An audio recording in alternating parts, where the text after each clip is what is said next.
भगत सिंह की फांसी से एक दिन पहले जेल के बंदी क्रांतिकारियों ने उन्हें एक खत पकड़ाया जिसमें लिखा था, सरदार, यदि आप फांसी से बचना चाहो तो बताओ, इन घड़ियों में भी शायद कुछ हो सके।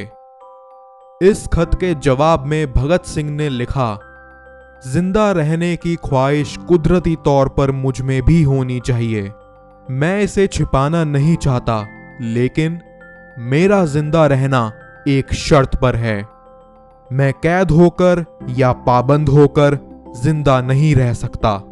मेरा नाम हिंदुस्तानी इनकलाबी पार्टी का निशान बन चुका है और इनकलाब पसंद पार्टी के आदर्शों और बलिदानों ने मुझे बहुत ऊंचा कर दिया है।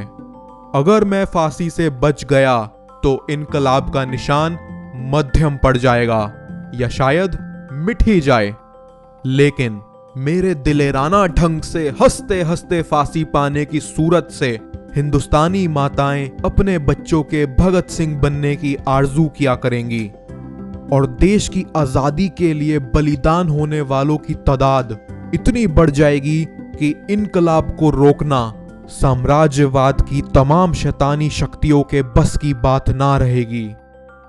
हाँ, एक विचार आज भी चुटकी लेता है। देश और इंसानियत के लिए जो कुछ हसरतें मेरे दिल में थी, उनका 1000वां हिस्सा भी मैं पूरा नहीं कर पाया। अगर जिंदा रह सकता तो शायद इनको पूरा करने का मौका मिलता और मैं अपनी हसरतें पूरी कर सकता।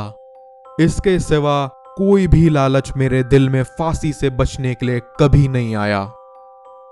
भगत सिंह एक ऐसे परिवार में पैदा हुए थे जो राष्ट्रवादी और देशभक्त था। एक अमीर परिवार से होने के बावजूद उनका दिल गरीबों पर हो रहे अत्याचार के लिए तड़पता था।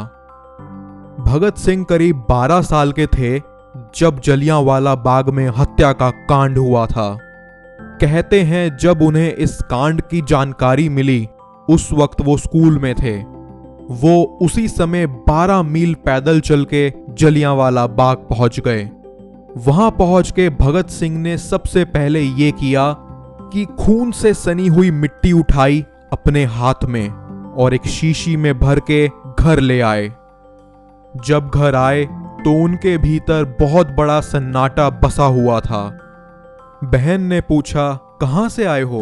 तो कुछ नहीं बोल रहे थे। अच्छा, कुछ खाओगे? कुछ कहोगे? कुछ नहीं बोले भगत सिंह। अंत में फिर अपने आप ही बोले कि आओ तुम्हें एक चीज दिखाएं। और जिस शीशी में वो मिट्टी रखकर लाए थे, वो शीशी उन्होंने अपनी बहन को दिखाई और कहा, देखो, ये अपने देशवासियों के खून से सनी हुई मिट्टी है। 1923 में भगत सिंह ने कॉलेज ज्वाइन करा था, जहां अपने आसपास लोगों को अवेयर करने के लिए वो ड्रामा क्लब में पार्टिसिपेट करा करते थे। उस समय वो बब्बर अकाली नाम के एक दल के साथ भी जुड़ गए, पर जल्द ही पुलिस की नजर में ये दल चढ़ा। इसके ज्यादातर सदस्यों को धर लिया गया। इसी बीच घर में उनकी दादी ने उनकी शादी की बात चलवा दी, पर भगत सिंह तो देश के नाम जीवन कर चुके थे। इसीलिए वो अपने पिता के नाम एक चिट्ठी छोड़ कानपुर चले गए। इस चिट्ठी में उन्होंने लिखा था, पूज्य पिताजी, नमस्ते। मेरी जिंदगी मकसदे आला यानी आजादी हिंद के असूल के लिए कुर्बान हो चुकी है। इसीलिए मेरी जिंदगी में आराम और दुनियावी सुख के लिए कोई जगह नहीं है। आपको याद होगा कि जब मैं छोटा था तो बाबूजी ने मेरे यज्ञ वज्ञ के वक्त ऐलान किया था कि मुझे हिदमत वतन के लिए कुर्बान कर दिया गया है। लिहाजा मैं उस वक्त की प्रतिज्ञा पूरी कर रहा हूं। उम्मीद है आप मुझे मुआफ फरमाएंगे। आपका भगत सिंह। इसी दौरान भगत सिंह लाहौर आते जाते रहे, जहां एक दिन झूठे मामले में उन्हें 1926 में पुलिस ने पोस्टल जेल में बंद कर दिया। किताबें पढ़ने के शौकीन भगत सिंह जेल की काल कोठरी में एक अलग ही दुनिया से रूबरू हो रहे थे। भगत सिंह की क्रांति को एक मुकम्मल दिशा तब मिली जब उनकी मुलाकात चंद्रशेखर आजाद से हुई।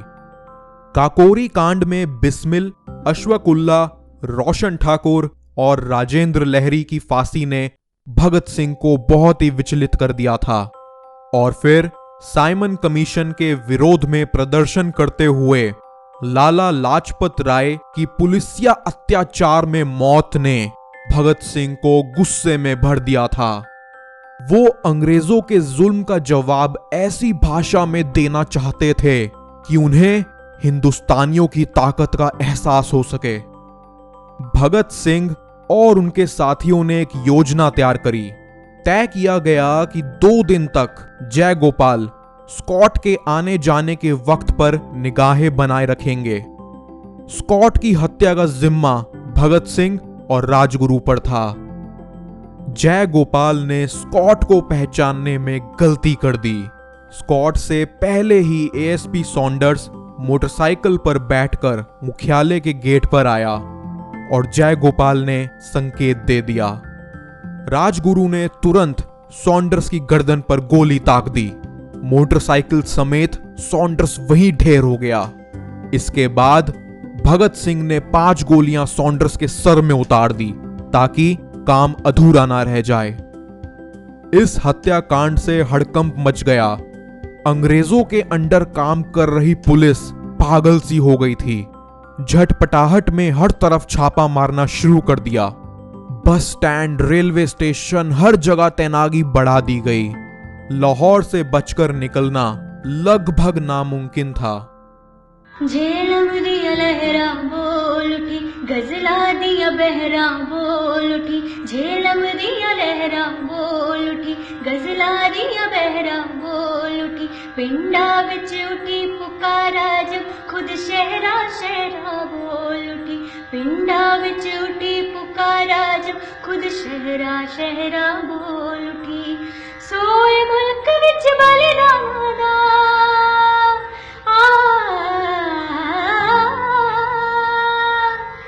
सोए मुल्क विच बलिदान दा शुरू किया जगराता। ओए वीर भगत सिंह वे तेरे नाल जुड़ गया नाता। ओए वीर भगत सिंह वे तेरे नाल जुड़ गया नाता। ओए वीर भगत सिंह वे तेरे नाल जुड़ गया नाता। ओए वीर भगत सिंह वे तेरे नाल जुड़ गया नाता। उन दिनों क्रांति के रास्ते पर चलने वाली चंद महिलाओं में से एक थी तेजस्वनी दुर्गावती देवी। चंद्रशेखर आजाद फेस बदलने में माहिर थे। उन्होंने सोचा क्यों नहीं दुर्गा भाभी के साथ पति पत्नी के वेश में भगत सिंह लाहौर से बच निकले। इस काम में बहुत खतरा था। अगर भगत सिंह पहचाने जाते तो दुर्गा भाभी भी गोलियों के निशाने पर होती। लाहौर स्टेशन पर कोट पैंट पहने, तिरछी टोपी लगाए एक साहिब और साथ में खूब सजी धजी मेम स्टेशन पर पहुंचे। पुलिस वालों ने भी उन्हें देखकर सर झुकाया और सैल्यूट ठोका। साहब भगत सिंह और मेम साहिब दुर्गा भाभी फर्स्ट क्लास में और चपरासी बने राजगुरु सेकंड क्लास में सवार हुए और ट्रेन अमृतसर के लिए रवाना हो गई। भगत सिंह पुलिस की पकड़ से बहुत दूर निकल गए। ट्रेन से भागने के दौरान भगत सिंह को फेस बदलने के लिए अपने केश कटाने पड़े थे, जो कि उनके धर्म के विरुद्ध था। भगत सिंह एक कट्टर सिख परिवार से आते थे, लेकिन उनके संस्कार में धर्म से पहले देश का महत्व था।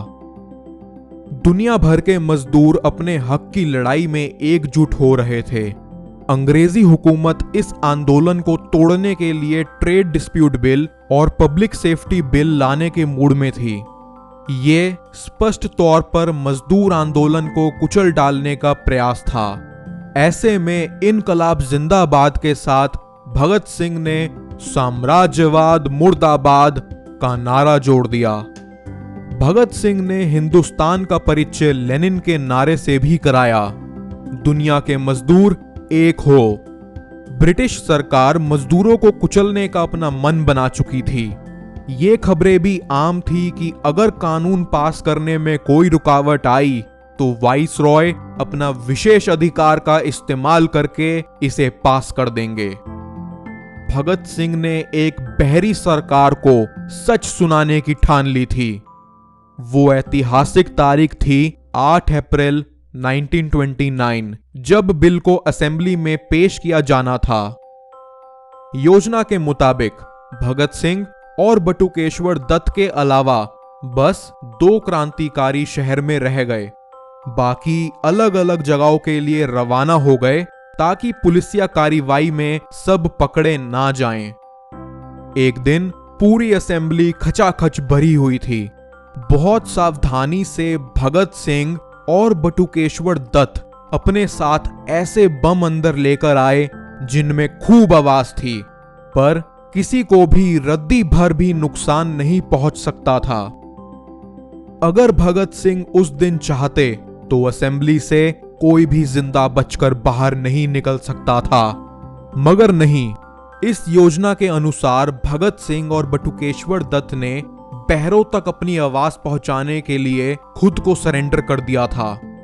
ये खबर देश भर में आग की तरह फैल गई। गली गली में नौजवान मानो एक नई ऊर्जा से भर गए। इस मामले की पेशी के दौरान भगत सिंह अपनी बातों से जाहिर करते रहे कि आखिर क्यों उन्हें उस बम कांड को अंजाम देने की जरूरत पड़ी।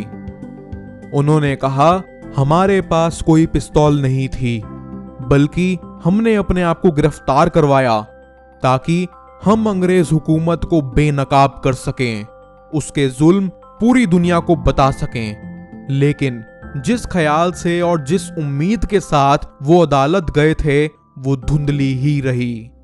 बहरे दरअसल बहरे ही रहना चाहते थे। देश भर में अलग अलग जगहों पर गिरफ्तारियां होती रही। आजाद के अलावा ज्यादातर क्रांतिकारी पुलिस के हत्थे चढ़ गए। सुखदेव और राजगुरु की भी गिरफ्तारी हो गई। भगत सिंह के परिवार को यह आशंका थी कि उनको फांसी की सजा दी जाएगी। कहा जाता है कि उनकी मां विद्यावती जी ने भगत सिंह के जीवन की रक्षा हेतु गुरुद्वारे में अखंड पाठ करवाया था। पाठ करने वाले ग्रंथी ने प्रार्थना करते हुए कहा, गुरु साहब, मां चाहती है कि बेटे की जिंदगी बच जाए, लेकिन बेटा देश के लिए कुर्बान हो जाना चाहता है। मैंने दोनों पक्ष आपके सामने रख दिए हैं, जो ठीक लगे मान लेना। भगत सिंह को जब यह मालूम पड़ा तो उन्होंने कहा कि मुझे मालूम है गुरु साहब देश की ही सुनेंगे। इस बीच अदालत में भगत सिंह, सुखदेव और राजगुरु को फांसी की सजा सुना दी गई। जब फांसी के लिए अदालत ने 24 मार्च 1931 की तारीख तय की तो भगत सिंह ने सरकार को एक पत्र लिखकर फांसी की जगह गोली से मौत देने की अपील की। जेल में रहने के दौरान भगत सिंह ने कैदियों की स्थिति बेहतर करने के लिए आंदोलन भी छेड़ा था। 2 महीने से ज्यादा वो भूख हड़ताल पर रहे और आखिरकार अंग्रेजों को उनकी बात माननी ही पड़ी। भगत सिंह को यकीन था कि उनकी कुर्बानी कई और भगत सिंह खड़ा करेगी और आने वाली पीढ़ी को प्रेरणा देगी। देश में बढ़ते आक्रोश को देख के अंग्रेजों ने उनकी फांसी का समय 11 घंटे घटा दिया, यानी अब अगली सुबह 6 बजे के बजाय उसी शाम 7 बजे उन्हें फांसी दी जाने वाली थी। जेल में बाकी कैदियों को एहसास तक नहीं था कि भगत सिंह, राजगुरु और सुखदेव को उसी वक्त फांसी पर चढ़ाए जा रहा है। लेकिन भारी भरकम जूतों की आवाज, जाने पहचाने गीतों ने उन्हें उनकी बंद कोठरियों में और बेचैन कर दिया। मौत की सजा से पहले भगत सिंह से उनकी आखिरी इच्छा पूछी गई। उन्होंने कहा, मैं एक बार अपने यारों को गले लगाना चाहता हूं। फिर उन्होंने रस्सी को कुछ ऐसे चूमा जैसे मृत्यु से पुरानी यारी हो और अपने गले में खुद ही अपनी मौत पहन ली। आंदोलन भड़कने के डर से जालिम अंग्रेजों ने पहले इनकी डेड बॉडी के टुकड़े टुकड़े कर दिए, फिर बोरियों में भर के पास ही फिरोजपुर की ओर ले गए। लोगों को जब इस सच का एहसास हुआ कि अंग्रेजों ने शहीदों के अंतिम संस्कार के नाम पर उनके साथ क्या खिलवाड़ किया है, कैसी हैवानियत दिखाई है, तो आंदोलन और तेज हो गया। इस खबर को बाहर के देशों में भी छाप दिया गया था, जिससे अंग्रेजी शासन की काफी थू-थू हुई थी। भगत सिंह ने अपने आखिरी खत में लिखा था, दुनिया से क्यों खफा रहें, आसमां से क्यों गिला करें, सारा जमाना दुश्मन सही, आओ मुकाबला करें। वंदे मातरम।